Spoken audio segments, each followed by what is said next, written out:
Okay, so here's the thing. I'm an American who's been living in Japan with a host family for a study abroad. Last Sunday, my host sister, Akane, told me about a game she wanted to play called Hitori Kakurembo, or Hide and Seek Alone, I think. Anyway, Akane said it was fun and some girls in her school tried it, and it was actually a way to play hide and go seek with ghosts. But she didn't want to do it alone. For someone who's a skeptic, it seemed pretty harmless, and I was curious. Of course, I regret this now. No matter how skeptical or curious you may be, do not play this game. In any case, Akane got a doll from the 100 yen store, named it Arena, and I watched her tear out the stuffing and replace it with rice. Now I need 2 drops of blood, one from me and one from you, she muttered, trying to remember the rules her friend had told her. She pricked her finger and I pricked mine, and we rubbed the blood into the rice. She then sewed it up with red thread, continuing to bind the doll with the red thread. Why are you doing that? I asked, confused. The red is supposed to represent blood vessels. We'll severe them tonight at 3. The afternoon 3 or the morning 3? Morning, you idiot, she smirked at me. She also made up the cups of salt water and made salt lines around her parents' room. What's that for? I asked curiously. Apparently it stops the spirit from going into the room to find you. So are we going to hide in here? Nah, that wouldn't be any fun, would it be? I just don't want their room to get destroyed. Destroyed. In retrospect, I wish we'd stayed in there, even if it had been no fun. Or even better, I wish I'd never done this without knowing fully what could happen. Anyway, we went into the bathroom at 3 a.m. The rest of the family was out visiting the aunt and uncle who'd recently had a new baby.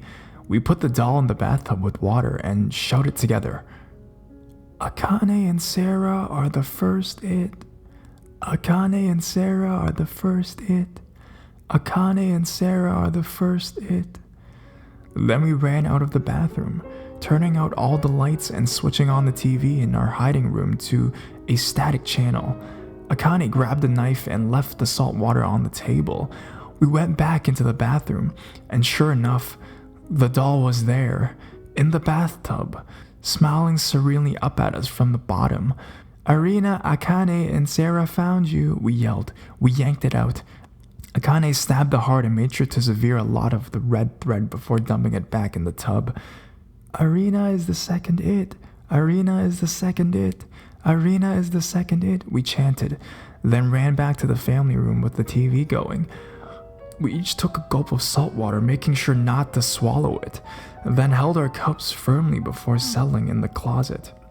Akane left open a crack of the door because she wanted to watch what would happen to the TV. It was a terrible, terrible idea. To this day, I wish we'd left the door closed. For the first 5 minutes we were just waiting. Nothing was happening, and I felt relieved. Then I heard the static of the TV begin to change. Without any of us touching the remote, the TV began to switch channels, fast enough that sentences began to form from the words of different channels. I will find you. I shrunk back into the closet, terrified. The air seemed to be getting colder. Akane still stayed with her eye pressed up against the crack of the closet, quietly. I could hear footsteps and thumping.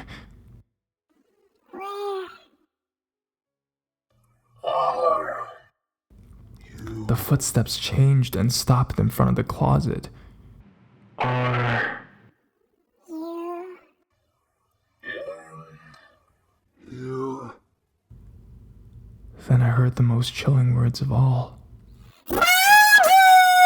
Akane screamed and fell back on the floor. The kitchen knife we had used to stab the doll was protruding from her eye. The eye she had used to peek through the crack of the closet door. She had swallowed her water by accident, she told me. Luckily, as terrified as I was, I managed to keep the salt water in my mouth, clutching the stupid cup as well. I waited until the static returned to normal on the television screen. Akane was sobbing quietly, the knife still in her eye. but she whimpered, "You need to end the ritual." I did what she had told me to do. I wandered around the house looking for the stupid doll.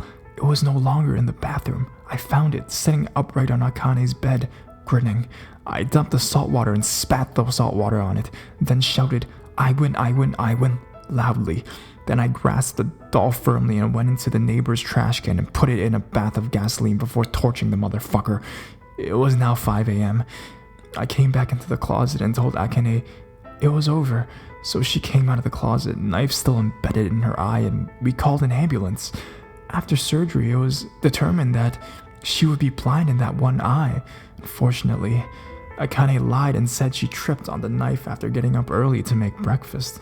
The scary thing is, even though I ended the ritual and burnt the doll like Akane told me, I don't think it's ended. Akane says that she can still see Arina walking around the house when only that eye is open. I keep seeing things out of the corner of my eye as well. I don't know what to do. We thought we did the ritual right, but maybe it's still going on. Some weird stuff has been happening lately. Footsteps outside of my door at 3 in the morning, TV changing channels, and sound warping. I keep incense burning and salt in my room to keep me safe, as does Akane. But if someone comes up to you and asks you if you want to play a Tori Kakurenbo, save yourself the hassle and just don't do it. Looking up the real directions now, we did a lot of wrong stuff, I guess from hearsay. Putting blood in it is wrong. It can curse you. We were supposed to put in fingernail clippings instead. Akane and I are going to a shrine in a couple of days for help this Sunday. And if anyone has any advice as to what to do in case of a haunting in Japan, let me know. Edit. Some of you still want to play this even after reading this. I strongly discourage it. If that's not enough, here's the safest directions. Use a mechanical pencil, not a knife. The spirit will hurt you with the same weapon you choose to use if it finds you.